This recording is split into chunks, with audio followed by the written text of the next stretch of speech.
You're watching TS Madison TV. My God, today.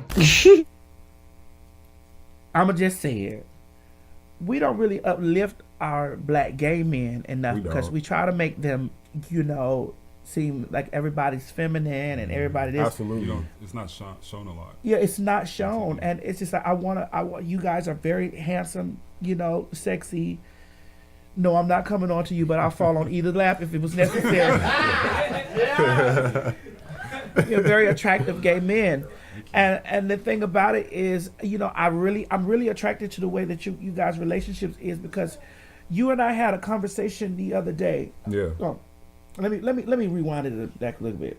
All right, both of you are now living here in Atlanta, and you both work in Atlanta. Absolutely, yeah. You have jobs here in Atlanta. Yeah. However, you both have a side hustle that you do, and that's kind of like the same thing that Rico and Cash. Yeah. OnlyFans. That you have OnlyFans. Now, I know I don't even have to ask you this question about you receiving backlash from the community because this is something that you decided to put your coupled sex life for sale. And I personally, and I might sound biased in this because my initial career start was adult film, but I personally think, hey, if you both are expeditionists and y'all like the public to watch you, why not charge them to look at it? Yeah. Why not? Well, OnlyFans kind of came along at a random time in our lives, and we've never even publicly talked about this story. I feel that when we first started doing it, everybody had these different curiosities and, they was kind of against it, judged us for it. They still do it. And they still do it, even to the highest degree, being a couple. But when we started, nobody was doing it, really. Like, we started fresh in 2017 when the platform really had just started itself. Mm-hmm. So everybody, really was curious, like, what is an OnlyFans? People really didn't know what it was. And for us, it was brought to us at a time where, life had kind of took a little bit of a turn. We've always been hardworking men. Mm-hmm. Even before, the OnlyFans thing came around, we've always been career oriented, worked at different places. He stayed at his job for about 6 years as a bartender. Mm-hmm. I worked with him and we worked together at the job. I was there for about 2 years. I've been in the healthcare field for a very long time. Mm-hmm. So we wasn't these men who just jumped into a industry where we just lost all moral and value of how people see it when they, run across it and have so many judgments about it in our community specifically. Right. It was really at a time where we kind of had to ask ourselves, how are we going to get through this with him losing his job and being at a place of kind of almost no return. So it was kind of like, okay, someone approached him and was like, hey, you guys already have a huge platform. At that time, we had about 150,000 followers or so apiece. Wow. Mm-hmm. And they was like, why don't you try to use that to post the things you want to post without being harassed? Because, Instagram, they restrict certain things that you can post on there. Like, you can't just be free to post whatever you want to post without people reporting you or people harassing you or shutting down your page, whatever the case may be. Oh, don't I know? So, long story short, I was against it personally. So you were against it. A lot of people think that he was the reason, but it was more so I was the reason. Because of my risque type of image that I have about myself. Because I always tell people, Johnell is different personally from the social media persona. I'm very introverted, I'm very sensitive, and I'm very protective of who I allow in my personal space, even though everybody knows who we are. I don't just allow anybody around me. So with this coming along, I was very curious and almost insecure about how people would view it from an image standpoint. Because people already had things to say about the pictures we posted. Like, all they do is post pictures showing this and that, or whatever the case may be. Showing your prints, their relationship ain't really real. Mm-hmm. How can you be with somebody and post pictures in your underwear and stuff like that? And it's like, why can't you have an individuality and still have a relationship with somebody that you're in love with and not be a robot necessarily? Right. So we talked about it, and I was just like, well, let's slowly introduce this and put this out there. Income wise, we really don't know what it'll do, but we can try it out and see what happens. and it really exploded. Literally. Real fast. Literally. So, Listen. So your thing, you guys think, were kind of also survival sex a little bit. A little bit. At the moment. At that time, it was survival sex. Yeah. And then it just grew into shit, the money good. The money good. You got we still work. Yeah, I know both of you. Both of you work. But it was a hard time where we didn't know what was going to happen the next day.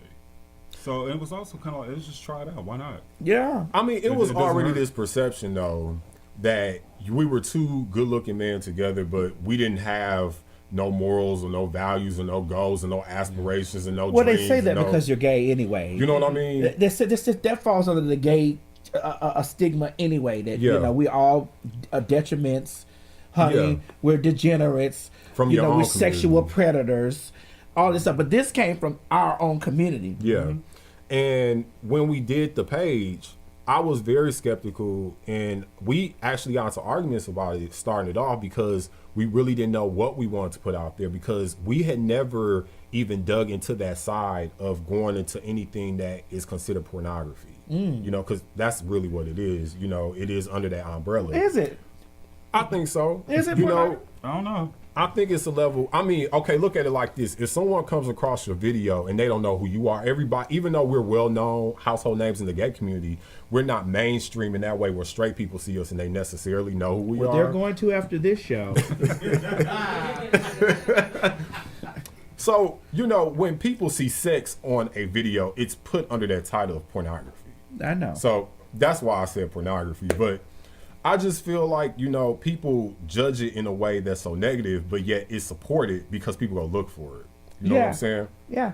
So I wouldn't consider you two gentlemen porn stars. I wouldn't consider that at all. Oh, no, not at all. I think that you gentlemen are exhibitionists. Exhibitionists? We like to be free and to just basically display whatever we're feeling at the moment. It's not about let's put this video out and see how many likes we're gonna get. It's about being your authentic self. So let's say, let me set it up. So both of y'all bring y'all fine ass home from work, and you know what I'm saying. Y'all go in the house and dicks, both of those rock hard, shaking. Always.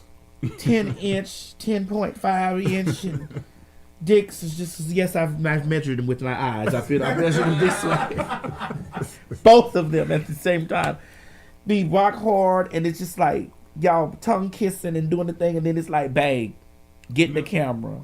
So that's another thing. Yeah. So when we were together years prior to OnlyFans ever being created, because Maddie, I always have to tell people, listen, we were together way before OnlyFans was even an OnlyFans, okay? We were together back in the day. You know, so it's like people like to try to categorize your relationship as being like some type of setup. It's not a setup. It's something that's solid. It's something that has a foundation that you can't just come and blow the house down. You feel me? Mm-hmm. So we had videos galore. It was easy to go. Wait. He had videos. Well, and you had to be in the video for it to be a video. So we had videos galore. Wait a minute. So you were for you to be the one that was real hesitant about it and real skeptical about it and real like, oh, no, no. You had a shitload of videos in your phone. Like, he's a for myself, I am too. You know, seeing the things that we did privately. You know, putting it out there for people to see. How we rolled out the OnlyFans was we started with photos for the first month. Just to kind of give people a taste of what's under your clothes. Yeah. Then the next month we started slowly but surely posting videos. We didn't just like dive into it. But it was easy for now it to be almost 3 years because we were able to just continue to post videos that we've had throughout the history of the relationship. So it wasn't like we had to just pull out a camera every time we filmed. It was kind of like an easy breezy type thing. We can edit and add stuff to what we already did. So you know what? Listening to this, you might be porn stars. I don't know. But when we do actually record, it's kind of like you have to be in the mood for it. It's kind of we don't plan it out. It's never planned out. It's like it's natural. Not just in the mood and ready. And ready for it. Of course, ready now. But we kind of mix it up. We do a little bit of everything. No, it takes preparation time. Okay, because can't no accidents and no messes gonna happen. Listen, that if any video will go viral, it will definitely be Skid Row. Skid Row. It will go completely viral. So of course you've gotten lots of both of you got lots of backlash from the community and this and the other. I want to talk about the lust that you get from the bitches with the backlash. Well, I want to trying to break y'all shit up. Yeah, we have a certain type of structure to how we do our OnlyFans page because we've never filmed with anybody. I know. I've watched the majority of all of your movies. Which is what makes us stand out. 7 days. But at the same time, oh my God. I care about fan, my God. I care about my partner's image, and I care about my image, and I care about our image. Mm-hmm. You can't just give yourself to everybody. But it's an inspiration behind seeing two men together be intimate with each other. Oh. It gives hope to the community. Yes, it does. That this is still out here for people to have for themselves. So if you just see, and nothing against what porn stars do, I respect what they do. I think what they work hard for what they do. I think it's an art form for what they do. But we were a couple before the OnlyFans, and we will continue to be a couple after the OnlyFans. Amen. And while we've had it, we have solely been just committed to having our relationship dedicated to that. And that's what I think people have been subscribed for so long, is seeing, wow, y'all really have real love. We can see what it is for two men to actually be committed to one another. Committed and intimate with each other. And I think a lot of people who are single want to feel or see what it's like to be with the same person. For a long period of time. For a long period of time and kind of feel like they're in the relationship in a sense. Well, I felt like I was in a relationship with y'all. I've crawled all on the floor in y'all bedroom. I'm crawling like a centipede, honey, in y'all bedroom, honey. When y'all have carried. And yet, for those of you who are out there watching, this is a T.S. Madison spotlight. So I need you to immediately make sure that you are subscribed to these gentlemen's OnlyFans, because this is definitely gay black love. And ladies, I know you like too hard. We have lady fans too. Oh, I know, because I'm a lady. But I know. If you like to see two hard, strong black men in the horizontal, upside down, sideways, oh my God. And I mean, I'm talking about, can you lift that shirt up? Lift it up. Oh gosh. Y'all put me on the spot. No, not fat. Y'all ain't fat at all. We can do it. I mean, I can show I just want to That's see going to be behind the scenes. Something. I just want to see. Oh my God. Oh, stand up there. Oh, hold on. Oh, you don't got to take it off. Oh, look at God. God is in this. Ow! Oh, gosh. Ow! Bitch, I'm bothered. I ain't even high. I'm bothered, bitch. This day relationship, I'm in the middle, goddamn. It's fucked up. Hey, guys. If you just enjoyed watching this video, don't forget to subscribe to my YouTube channel. Or if you're already here, click that bell up there, one of them, and subscribe so that you don't miss this or any other excellent content that I have for you. Don't meet me here, beat me here. Ciao.